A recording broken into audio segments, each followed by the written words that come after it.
देखना लिखा है संतुलित समीकरण, ठीक है। संतुलित समीकरण में इस क्या लिखा है, कैल्शियम हाइड्रोक्साइड की क्रिया किसके साथ कराना है, कार्बन डाइऑक्साइड के साथ। फिर हमें क्या बनाना है, कैल्शियम कार्बोनेट और जल, ठीक। सेम इसी प्रकार से दूसरा नंबर क्या है, जिंक सिल्वर नाइट्रेट, है ना, उनकी क्रिया किसके साथ करा देना है, जिंक की क्रिया किसके साथ, सिल्वर नाइट्रेट। और फिर क्या बनाना है, जिंक नाइट्रेट और क्या बनाना है, सिल्वर। इसी प्रकार से सेम हमें यहाँ लिखा गया संतुलित समीकरण, ठीक है ना। हम संतुलित समीकरण करके दिखाते हैं, ठीक। इसमें देखना अभी हम पढ़ाए थे कुछ दिन पहले, जैसे लिखा था रासायनिक समीकरण। रासायनिक समीकरण का सूत्र क्या होता है, उसका जो परिभाषा यही था ना कि कारक और उत्पाद को हम किसके रूप में लिखा जाए, रासायनिक समीकरण के रूप में निरूपित किया जाए, जिसको क्या बोलते हैं, रासायनिक समीकरण। तो ये पूरा क्या लिखा है, हिंदी लिखा है, हम इसे क्या करना है, समीकरण के रूप में लिखना है। और एक ऐसे समीकरण के रूप में लिखना है जो क्या करना है, संतुलित करना है।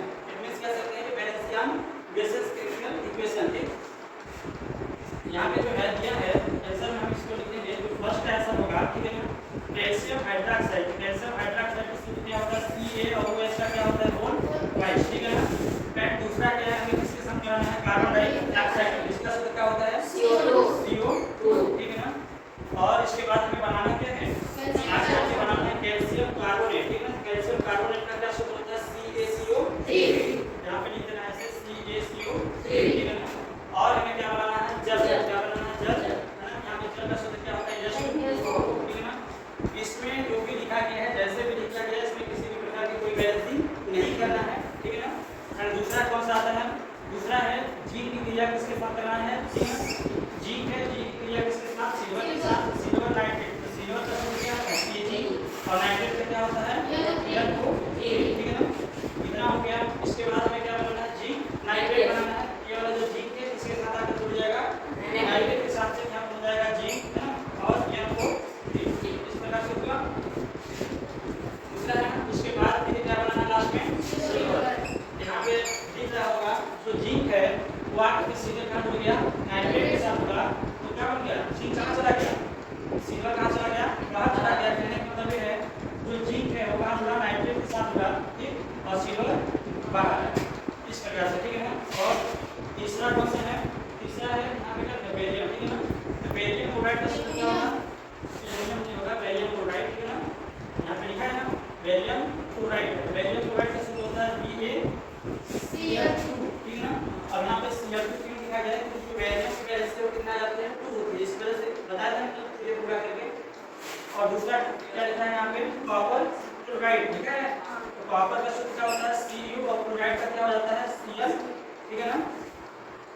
और यहाँ पे फिर क्या हमें बनाना है, एल्युमिनियम क्लोराइड। एल्युमिनियम का सूत्र क्या होता है, Al होता है, और क्लोराइड का होता है Cl, है ना। अब यहाँ पे HCl हो जाएगा, ठीक है ना। यहाँ पे एल्युमिनियम का अगर यहाँ पे अगर 3 रखेंगे, ठीक, अगर यहाँ पे 3 रखेंगे तो यहाँ पर 2 रखा जाएगा, ठीक है। यहाँ पे अगर 2 रखेंगे तो यहाँ पर 3 रखा जाएगा। तो अभी हम इसको रखने का काम कर रहे हैं। फिर क्या बनाना है, क्या बनाना है, कॉपर, इस प्रकार से, ठीक है ना। ये समीकरण हो गया है, लेकिन अभी तक संतुलित कोई भी समीकरण नहीं है, ठीक है।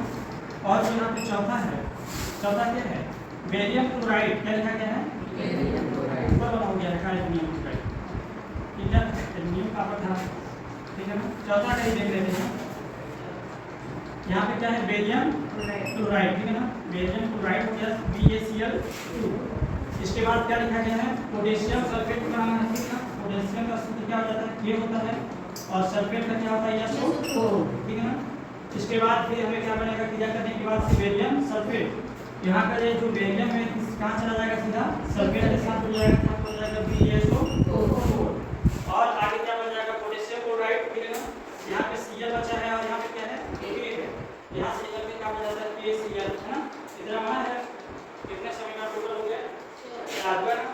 अब इसमें देखना, और इसमें क्या करना है, इसको बैलेंस करना है, ठीक है। तो बैलेंस करने में जैसे फर्स्ट का लिखा गया कैल्शियम हाइड्रोक्साइड और कार्बन डाइऑक्साइड, तो जो फर्स्ट समीकरण बना है तो एक कैसा बैलेंस बेसिस है, इसमें कोई हस्तक्षेप नहीं कर रहा है, ठीक है ना। और जो दूसरा है यहाँ पे जिंक लिखा गया है, और यहाँ पे क्या है, सिल्वर है, ठीक है ना। इसमें हम क्या करेंगे, यहाँ पे 2 लगा देंगे इसको बैलेंस करने के लिए, यहाँ पे 3 है, यहाँ पे क्या लगा देंगे, 3, ठीक है ना। कितना हुआ, 2 का प्रतिस्थापन करेंगे, कितना हो गया, 6। सेम इसी प्रकार से यहाँ पे क्या लगाना है, जिंक है, यहाँ पे भी 2 लगाना है, यहाँ पे क्या लगा देना है, 3, और फिर यहाँ पे क्या लगा देना है, 2, क्योंकि 2 पहले लगा, ठीक है ना। इसके बाद फिर से हम क्या करेंगे, यहाँ पे क्या है, क्लोराइड है, ठीक है ना। इस नंबर का C नंबर का, यहाँ पे एल्युमिनियम क्लोराइड होगा, ठीक है ना, एल्युमिनियम क्लोराइड। इस वाले में क्या करना है, यहाँ पे ऑलरेडी 2 लगाया है, यहाँ पे कितना लगा देंगे, देंगे, ठीक है ना। यहाँ पे क्या लगाएंगे, यहाँ पे 2 लगाएंगे, यहाँ पर कितना लगा देंगे 3। सेम इसी प्रकार से यहाँ पर भी 2 हो जाएगा, यहाँ पर 1, यहाँ पर 2, इस प्रकार से, ठीक है। इसमें 3 रहेगा, 3 इसलिए रहेगा क्योंकि इधर से हम क्या लगाते हैं, 3 लगाते हैं, लास्ट में यहाँ पे क्या लगेगा 3 रहेगा। हालांकि वो बैलेंस बेसिस होता है, वहाँ पर 2 भी लगा सकते हैं और 3 भी। और यहाँ पे क्या है BSCL लिखा गया है, ये बैलेंसिंग टूल है नहीं है। इसका वैल्यू क्या होता है कि जैसे CL लिखा है, ठीक है ना, CL का जो बैलेंसिंग होता है कितना होता है -1, ठीक। सेम इसी प्रकार से जो वैल्यूम का होता है इसकी बैलेंसिंग कितना होती है 2, ठीक। जब वैल्यूम का बैलेंसिंग जब 2 हो जाती है तो इसका -1 कहने का मतलब इधर क्या है -2 है और इधर क्या होगा -1, ठीक है। इसको जब ऐसे गुणा कर देंगे तो क्या बन जाएगा, 2 वाला जो संख्या है इसमें चला गया है क्लोरीन पे, ठीक। और क्लोरीन का -1 होता है तो बैरियम हो गया, ठीक है। सेम इसी प्रकार से क्या लिखा गया पोटेशियम, पोटेशियम की बैलेंसिंग होती है, इसमें क्या होता है +1 होता है, ठीक है ना, +1। और कैल्शियम में क्या होता है 2 + 1 है। तो इस वाले में क्या है, इसमें सिंगल है तो सिंगल है और इसमें क्लोरीन है, ठीक है। इसको क्या कर देंगे पोटेशियम सल्फेट को इधर 3 लगा देंगे, ठीक है ना, क्योंकि यहाँ पर 1 है, यहाँ पर क्या लगा देंगे 2, कितना हो जाएगा 6। सेम इसी प्रकार से बैरियम सल्फेट लिखा गया, इसमें हमें क्या करते हैं इधर से 2 लगाना है, इधर से और इधर से क्या लगा दे रहे हैं 2, इस प्रकार से माइनस होगा। इसी प्रकार से सेम सेंटेंस जैसे हम अगर करें यहाँ पे बताएं, जैसे हम बताए हैं यहाँ पर अगर हम लिखते हैं H2, ठीक है ना, और यहाँ पर लिखते हैं O2, आगे चल के इधर आगे बढ़ने वाला क्या बनेगा 2HO, इस प्रकार से बनेगा। अगर हम यहाँ पर लिखते हैं 2C लिखते हैं और यहाँ पर लिखते हैं 2O लिखते हैं, आगे क्या बनेगा, यहाँ कहने मतलब ये है कि क्या है डबल कार्बन है, डबल ऑक्सीजन है, यहाँ पर लिख सकते हैं 2CO, लिखेंगे इस प्रकार से। 2CO लिखने का मतलब यही है कि क्या है पूरी तरह से बैलेंस है, ठीक है ना। इस प्रकार से सारी रिएक्शन अब देंगे तो बन जाएगा। बताना है एक को, अगर यहाँ पे लिखा है 2K, ठीक है ना, और यहाँ पे आगे लिख दे रहे हैं Cl, ठीक है ना, Cl2, इसको हम बैलेंस करेंगे तो क्या लिखेंगे, 2 यहाँ भी है और 2 यहाँ भी है, तो इन दोनों को अगर हम जोड़ेंगे तो क्या हो जाएगा पोटेशियम 2KCl, इस प्रकार से बन जाएगा 2KCl, ठीक है ना। एक और बताना इसी प्रकार से,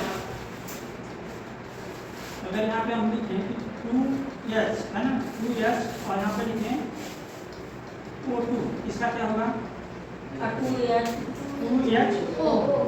इस प्रकार से हो जाएगा। और बताना अगर यहाँ पे हम लिखते हैं Ca है ना, Ca और यहाँ पे हो जाता है OH, यहाँ पे अगर 2 रहता है, ठीक है ना, और यहाँ पे 2, इसका क्या होगा, कहने का मतलब क्या है 2 गुना कितना होगा 4 होगा। यहाँ पे हम कितना लिख सकते हैं डायरेक्ट अगर लिखें तो लिख सकते हैं Ca और यहाँ पे क्या लिखेंगे OH को क्या लिखेंगे 2, ठीक है ना। समझ में आ गया।